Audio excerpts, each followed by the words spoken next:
The first thing that activates self-preservation in the operation of this demonic reality is fear. When a man is about to enter the corridor of self-preservation, the door that opens him to it is fear.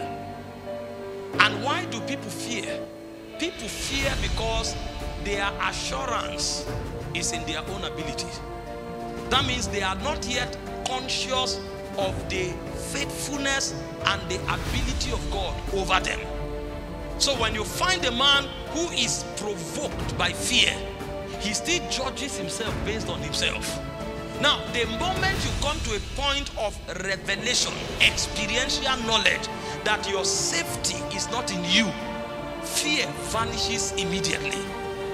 I give you a simple illustration. While we were growing up, they told us all kinds of demonic stories, that demonic spirits are in the dark. And so you dare not find yourself alone in the dark. When you are alone in the dark, every dark corner looks like a figure. You begin to create imaginations, paint. If you don't hear a sound, if you hear a sound, high BP will begin from there. Every sound should be silenced at that moment. If you hear any sound, the sound will be amplified in your mind as if a demon came out of Hades because of the stories you hear. And then immediately somebody shows up.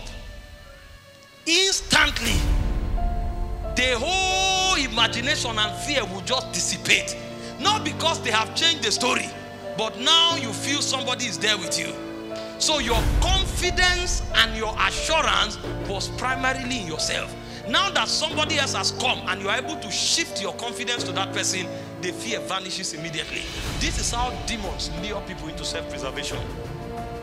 The devil comes and tells you, do you know tomorrow? You mean you won't take these steps now? What happens if this happens, if that happens?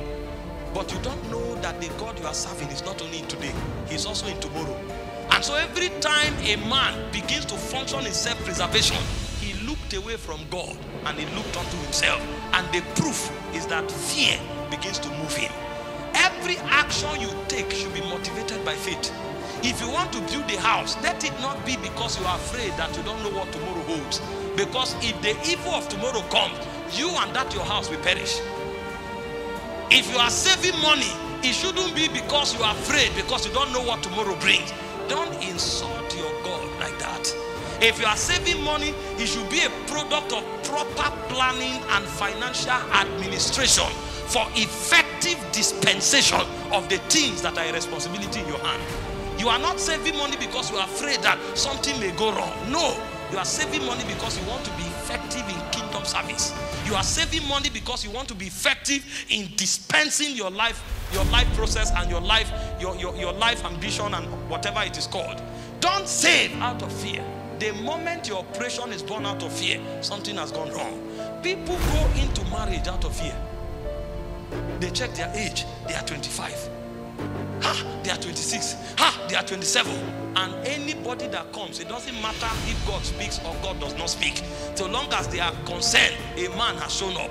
And they begin to create care from where care does not exist. The last time he called me once in 2 weeks, he's the only person that has remembered to call me. When was the last time he called you? 2 weeks ago. When he called me, the way he greeted me, my heart melted. It's a lie. It's fear talking. It's fear talking. And the man feels that, hey, I'm 40 now. If I don't marry, I'm finished. He talks to the lady snubs him. He says, no, it's her temperament. That's how she operates. She's a very nice person, interpreting things that don't exist because of fear. Don't marry out of fear. No, self-preservation is a lure. It will lure you to death. And when fear begins to rule you, you are in trouble. When fear begins to rule you, something has gone wrong. Check! Every time you take an action, find out, is it motivated by faith or is it motivated by fear?